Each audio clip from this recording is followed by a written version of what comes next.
नमस्ते। आप सबों का हमारी चैनल पर स्वागत है। आज जो टॉपिक आपके बैकग्राउंड में जो दिख रहा है, इस्लामिक नेटो। रिसेंटली कुछ दिनों से ये न्यूज़ काफ़ी चर्चा में है। जब हमने इंडिया और पाकिस्तान के बीच में ऑपरेशन सिंदूर जब हुआ था, उसी बीच में आपने देखा होगा कि उसके आफ्टर ऑपरेशन सिंदूर पाकिस्तान और सऊदी अरेबिया के बीच में एक डील साइन हुआ था। Mutual protection, mutual defence agreement kind of deal sign हुआ था। और उसको नेटो से इसलिए लिंक किया जा रहा है बिकॉज आर्टिकल 5 ऑफ नेटो कहता है कि अगर attack on one country shall be considered attack on every country. अगर किसी भी एक कंट्री पे अटैक होगा तो नेटो के फोर्स प्रोटेक्शन के लिए अपने डिफेंस कैपेबिलिटीज को यूज करेंगे और उसको प्रोटेक्ट करेंगे। ये है नेटो का principle. Attack on one is considered attack on all the bloc. इस तरह का क्लॉज पाकिस्तान और सऊदी अरेबिया के बीच जो अग्रीमेंट हुआ, वो साइन हुआ, तो नेटो जैसा क्लॉज है। उसके बाद अभी रिसेंटली काफ़ी फास्ट ट्रैक पे आपने ऑपरेशन सिंदूर के दौरान ही देखा होगा कि एक कंट्री है तुर्की, जो पाकिस्तान की सपोर्ट में खड़ा था। अब बात हो रही है कि ये तीनों country, Pakistan, Saudi Arabia and तुर्की, ये लोग आपस में एक इस जो अग्रीमेंट हुआ था उसकी पार्टी वो तुर्की भी बन जाए। और कई जगहों पे ये भी चर्चा सुनने को मिली कि फोर्थ कंट्री भी शामिल हो सकता है in the form of Greece, African country. तो ये इस्लामिक नाटो जो बन रहा है, इस्लामिक नेटो जो फोर्स की जो कल्पना की जा रही है, इस तरह का फॉर्मेशन हो रहा है, इससे इंडिया के लिए बहुत बड़ा एक थ्रेट है, चैलेंज है, डिप्लोमेटिक चैलेंज है, मिलिट्री चैलेंज है। तो इंडिया को अपने फॉरेन पॉलिसी को रीओरिएंट करना पड़ेगा, रिकैलिब्रेट करना पड़ेगा। अगर ये इस्लामिक नेटो फोर्स सक्सेसफुली अगर इसको एनफोर्स कर दिया जाता है, सक्सेसफुली अग्रीमेंट आपस में ये लोग कर लेते हैं। लेकिन कुछ चैलेंजेस हैं इस ग्रुपिंग के फॉर्मेशन में। ये ग्रुपिंग क्या है, इसको आज हम जानते हैं, और इंडिया के लिए क्या थ्रेट पॉसिबल है, इसको हम लोग देखेंगे इस आज के वीडियो में। तो सबसे पहले तो इस्लामिक नेटो क्या है, व्हाट इज इस्लामिक नेटो। तो जनरली जो 42 nation Islamic military counter terrorism कोalition, IMCTC, इसको ये टर्म दिया जाता था। लेकिन अभी जो recently trilateral alliance emerging in 2025-26 के टाइमलाइन पे जो इमर्ज हो रहा है, trilateral alliance between Saudi Arabia, Pakistan and Turkey, this has been termed as Islamic NATO. Islamic countries हैं ये, इस्लामिक वर्ल्ड है, वेस्ट एशिया, मिडिल ईस्ट, इसके कंट्रीज हैं, और इनके बीच में ये ट्रिपल ट्राइलैटरल अलायंस की बात हो रही है, इमर्ज हो रहा है। इसमें अगर आप बात करेंगे तो जो फाउंडेशन जो अग्रीमेंट है सितंबर के टाइमलाइन पे पाकिस्तान और सऊदी अरेबिया के बीच में साइन हुआ था, जिसमें मैंने आपको इंट्रोडक्शन क्लास में बताया कि आर्टिकल 5 जो नेटो, जो एक्चुअल नेटो है, यूएस लेड जो नेटो है, उसमें जो आर्टिकल 5 का जो क्लॉज है कि attack on one member is considered an attack on all. अगर किसी भी एक कंट्री पे, अगर आप नेटो के जो अलायंस है उसके किसी भी एक कंट्री पे आप अटैक करते हैं, तो नेटो फोर्स, जैसे अभी आपने देखा होगा रिसेंटली नेटो के कुछ कंट्री, नेटो आपस में ही राइवलरी हो रही है यूएस बनाम बाकी यूरोपियन कंट्रीज के बीच में, ग्रीनलैंड को लेके। ग्रीनलैंड में नेटो फोर्सेस, कुछ कंट्रीज ने अपने फोर्स को वहाँ डिप्लॉय किए हैं, और नेटो का सबसे इंपॉर्टेंट जो मेंबर है, सबसे ज़्यादा फोर्स जिसके पास है, वो है यूएस। और उसके बाद सेकेंड जो इन terms of military foot soldiers के टर्म में अगर हम कंपेयर करते हैं, तो यूएस के बाद सबसे ज्यादा सोल्जर्स, अगर फुट सोल्जर्स किसी के पास हैं, तो वो है तुर्की। अब ये तुर्की जो है नेटो का भी मेंबर है, नेटो का मेंबर है, और उसके पास नेटो का एक्सपीरियंस है। अब वो यहाँ जो वेस्ट एशिया में जो अलायंस फॉर्मेशन हो रहा है, उसका वो पार्टी बन रहा है। अब आप देखिए कि तीनों जो अगर आपस में मिल जाते हैं, तीनों अगर कंट्रीज आपस में ज्वाइंट हो जाते हैं, तो कैसे तीनों कंट्रीज के अपने यूनिक स्ट्रेंथ हैं, और तीनों को मिला के एक क्रेडिबल फोर्स की कल्पना आप कर सकते हैं। वो तीनों को अगर आप मिला के देखेंगे कि कैसे सऊदी अरेबिया फिनेंशियल कैपिटल है, और इस्लामिक वर्ल्ड का वो लीडर, आप कह सकते हैं एटलीस्ट सुन्नी ग्रुप का लीडर है, फिनेंशियल पावर है, उसके पास काफी सारे ऑयल के रिजर्व्स हैं, वर्ल्ड ग्लोबल लीडिंग पावर है एनर्जी के सप्लाई में, तो उसके पास पैसा बहुत है। तो एक फिनेंशियल पावर के रूप में सऊदी अरेबिया इस ग्रुप में है। सेकंड जो है पाकिस्तान, जिसके पास न्यूक्लियर पावर है। आर्म फोर्सेस की बात करें तो उसके पास बैलिस्टिक मिसाइल्स है। मैन पावर, डिफेंस में भी अगर आर्मी की भी बात करें तो उसके पास large number of foot soldiers हैं। तो पाकिस्तान एक मिलिट्री पावर के रूप में, बिकॉज न्यूक्लियर पावर होने की वजह से बैलिस्टिक मिसाइल्स हैं उसके पास, चाइना से उसके पास सप्लाई है, यूएस के भी कई सारे फाइटर जेट हैं उनके पास। तो पाकिस्तान एक मिलिट्री फोर्स की तरह, न्यूक्लियर फोर्स की तरह इमर्ज हो रहा है उस ग्रुपिंग में।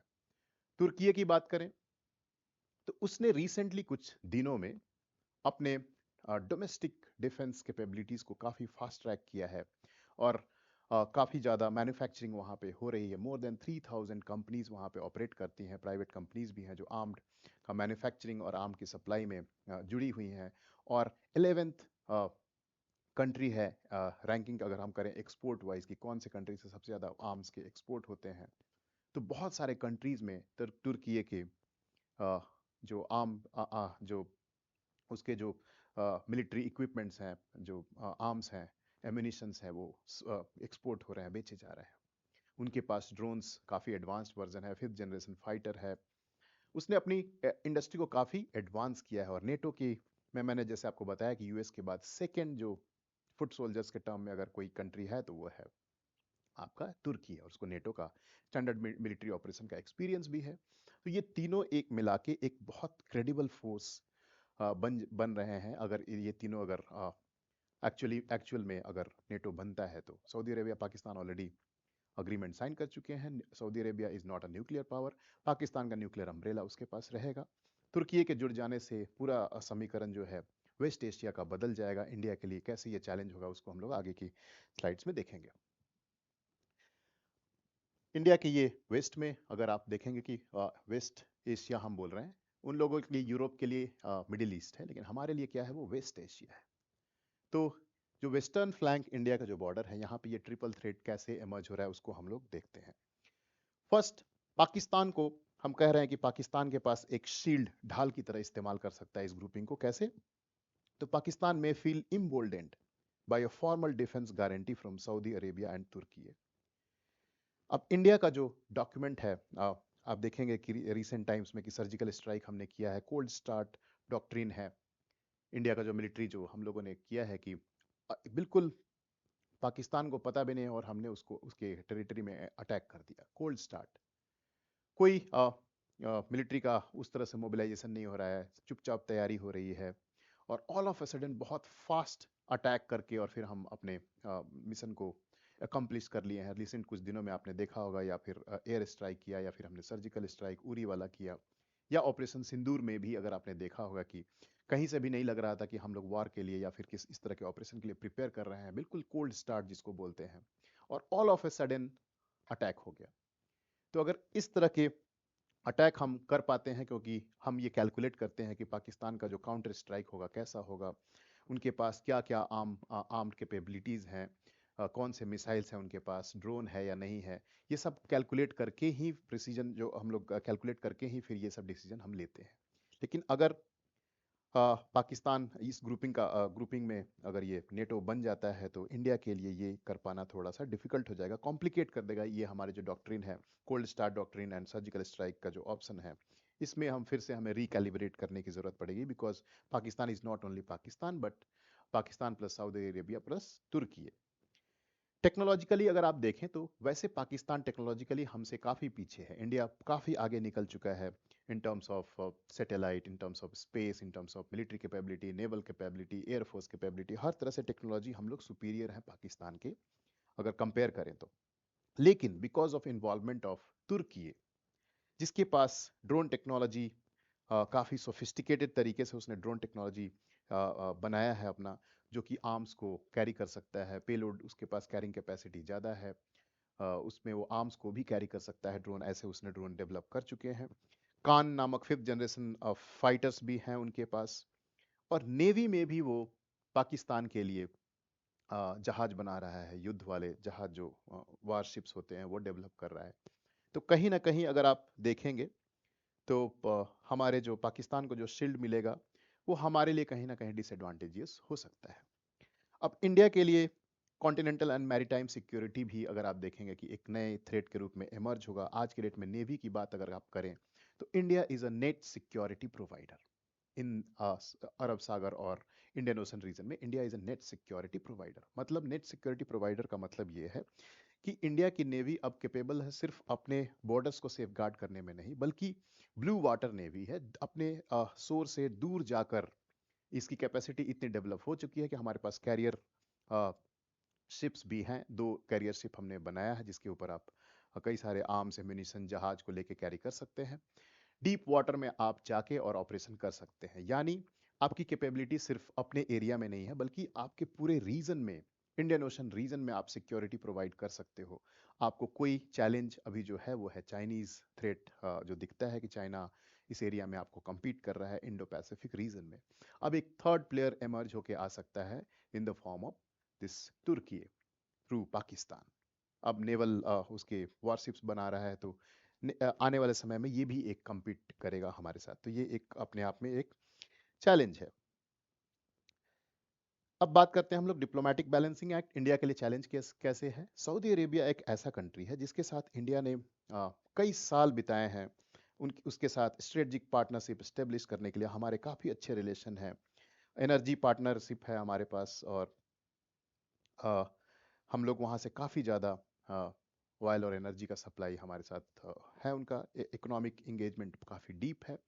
तो ये जो है कि अगर सऊदी अरेबिया उस तरह से पाकिस्तान और तुर्की के साथ अलायंस बनाता है, तो इंडिया के लिए एक बहुत डिफिकल्ट होगा कि सऊदी अरेबिया के साथ कंटिन्यू करे इकोनॉमिक रिलेशन को, और साथ ही साथ इस ब्लॉक के साथ उसको स्ट्रेटजिकली टैकल करना पड़ेगा। तो ये एक डिप्लोमेटिक बैलेंसिंग जो इंडिया को करना पड़ेगा, वो एक डिफिकल्ट होगा। फिर अगर आप देखें तो ऑर्गेनाइजेशन ऑफ इस्लामिक कोऑपरेशन है, वहाँ पे पाकिस्तान, तुर्की और सऊदी का इन्फ्लुएंस यूज करके फिर से आप देखेंगे कि कश्मीर के खिलाफ जो स्टैंस है वो एग्रेसिव हो सकता है। ये एक अपने आप में चैलेंज है। तो ये सब अगर आप देखेंगे तो इंडिया के लिए कॉम्प्लिकेट हो रहा है, कॉम्प्लिकेट होती जा रही हैं चीज़ें। इतने सारे चैलेंजेस उभर के आएंगे हमारे वेस्टर्न फ्रंट, वेस्टर्न फ्लैंक पे। आगे बात करते हैं कि इंडिया के लिए क्या क्या और हमें क्या काउंटर बैलेंस हमें करना पड़ेगा, कैसे हम इंडिया के लिए क्या अपॉर्चुनिटी है, कैसे हम इसको कॉन्ट्रडिक्शन से, स्ट्रेटजिक कॉन्ट्रडिक्शंस क्या क्या हैं। इस ग्रुपिंग को जो फॉर्मेशन में जो चैलेंजेस हैं, वो अगर आप देखेंगे तो सेक्टेरियन डिवाइड एक सबसे मेजर चैलेंज आता है। सेक्टेरियन डिवाइड का मतलब है कि शिया मेजॉरिटी ईरान है, जो इस अलायंस के साथ जुड़ने में उसे कठिनाई होगी। शिया और सुन्नी का जो डिवाइड है, वो डिवाइड पूरे वेस्ट एशिया को यूनाइट होने में, यूनाइटेड ब्लॉक होने में एक आपका बैरियर है। तो ये वाला जो डिवाइड है, इसको इंडिया चाहे तो इस्तेमाल कर सकता है। चाबहार पोर्ट तेहरान के थ्रू, ईरान के थ्रू इंडिया अपने ईरान के साथ बेटर रिलेशन करे और इसको काउंटर बैलेंस करने की कोशिश करे। जैसे ये ब्लॉक बनेगा, जैसे ये ब्लॉक बनेगा, और आप देखेंगे बैलेंस ऑफ पावर जो है वो ऑलमोस्ट इवन हो जाएगा इंडिया और पाकिस्तान के बीच में। जो बैलेंस ऑफ पावर को स्टेबल करने के लिए ही ये सब अलायंस बनाए जाते हैं, पार्टनरशिप बनाए जाते हैं, मिलिट्री ब्लॉक बनाया जाता है कि बैलेंस कर सकें आप एक मेजर पावर को, कई सारे कंट्रीज मिलके उसको बैलेंस कर दें। तो ये एक सेक्टेरियन डिवाइड है जिसका इस्तेमाल आप कर सकते हैं, जो कॉन्ट्रडिक्शन है और इंडिया के लिए अपॉर्चुनिटी भी क्रिएट करता है कि exclusion of Shia majority Iran creates a vacuum, और उस वैक्यूम का इंडिया इस्तेमाल कर सकता है। इकोनॉमिक रियलिटीज की बात करें तो सऊदी अरेबिया के साथ इंडिया के मार्केट पूरे लिंक हैं, एनर्जी एक्सपोर्ट्स हैं, लेबर सप्लाई है, इंडिया से काफ़ी सारे लेबर वहाँ जाते हैं। और जितनी ज़रूरत सऊदी अरेबिया को पाकिस्तान की है, उससे कहीं ज़्यादा इकोनॉमिक एरिया में अगर ज़रूरत है तो वो है इंडिया की, क्योंकि India is a big player. Energy supply में इंडिया एक बहुत बड़ा मार्केट है। तो सऊदी अरेबिया इंडिया को दरकिनार नहीं कर सकता है। तो ये इंडिया के पास एक बहुत बड़ा पावरफुल लीवर है जिसका इस्तेमाल करके सऊदी अरेबिया को पूरी तरह से फुल फ्लेज उस तरह के मिलिट्री अलायंस इंडिया के अगेंस्ट करने से रोक सकता है। थर्ड, जो रीसेंट जो ट्रंप के आने से जो चैलेंज स्टेब्लिश हुआ है, US and NATO friction. NATO is divided force now. Trump कहते हैं कि हम नेटो को फंडिंग अब नहीं करेंगे। अब उसकी वजह से जैसे ग्रीनलैंड को लेके आप देखेंगे कि NATO force has been divided. तो यहां भी अगर इंडिया चाहे तो इसको लेवरेज कर सकता है कि तुर्की's participation in parallel Islamic alliance while being a NATO member creates a tension with Washington. Washington के साथ टेंशन क्रिएट होगा। अब यूएस और इंडिया को अलाइन करने में, स्ट्रेटजिक अलाइनमेंट में इसको पुश कर सकता है अगर तुर्की नेटो जैसा इस्लामिक फोर्स में इस नेटो जैसा फोर्स बनाता है तो इंडिया और यूएस फिर आपस में ज़्यादा स्ट्रेटजिकली अलाइन हो सकते हैं। इस तरह की चीज़ें अगर हो तो काउंटर बैलेंस करने के लिए इंडिया भी देख सकता है।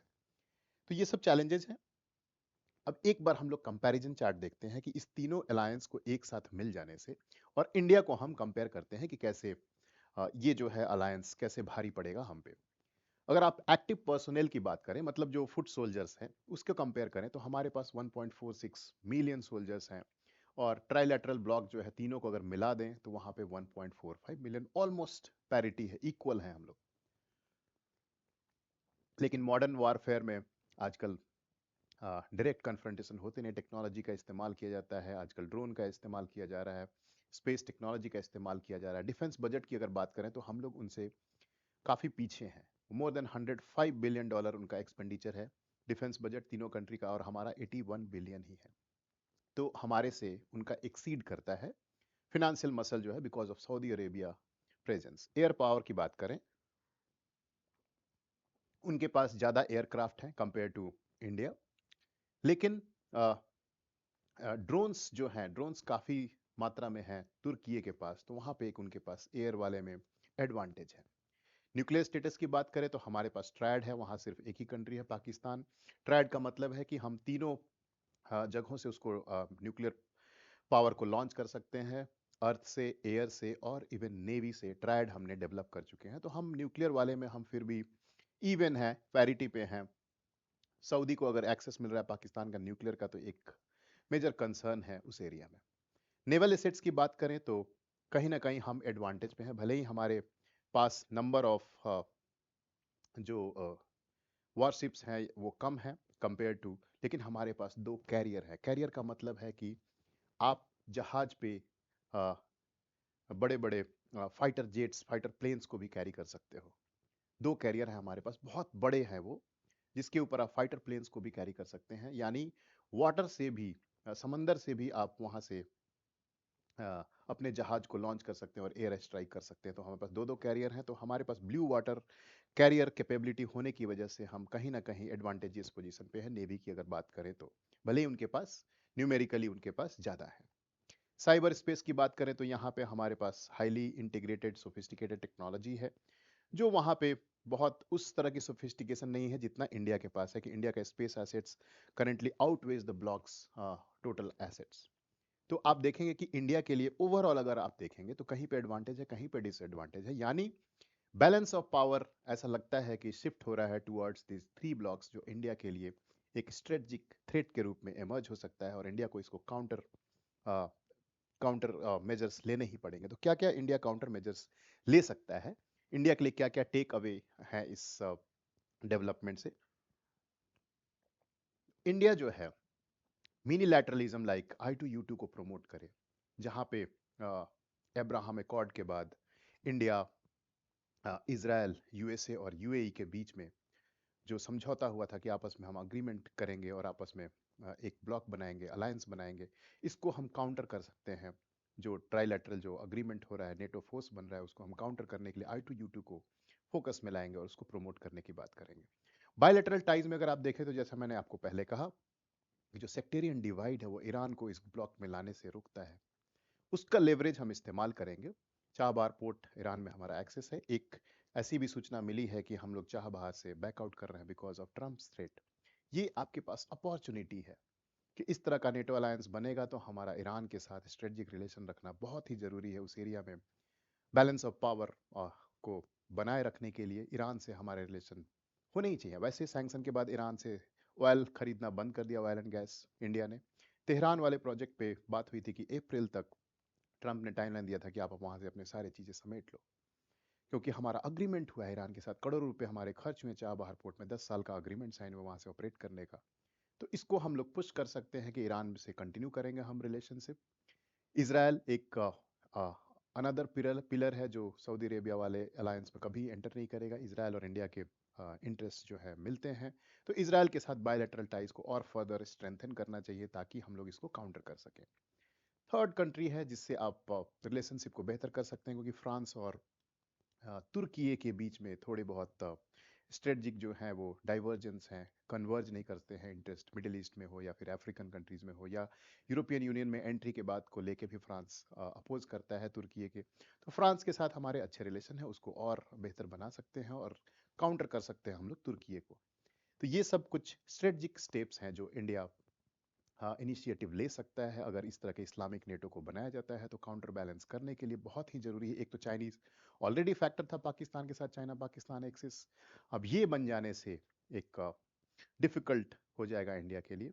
पाकिस्तान उस शील्ड को इस्तेमाल करेगा, तो उस शील्ड को काउंटर हमारे काउंटर प्रोडक्टिव ना हो, इसके लिए हमें जो टेक अवेज हैं उसको सीरियसली लेके उसको आगे बढ़ाना चाहिए।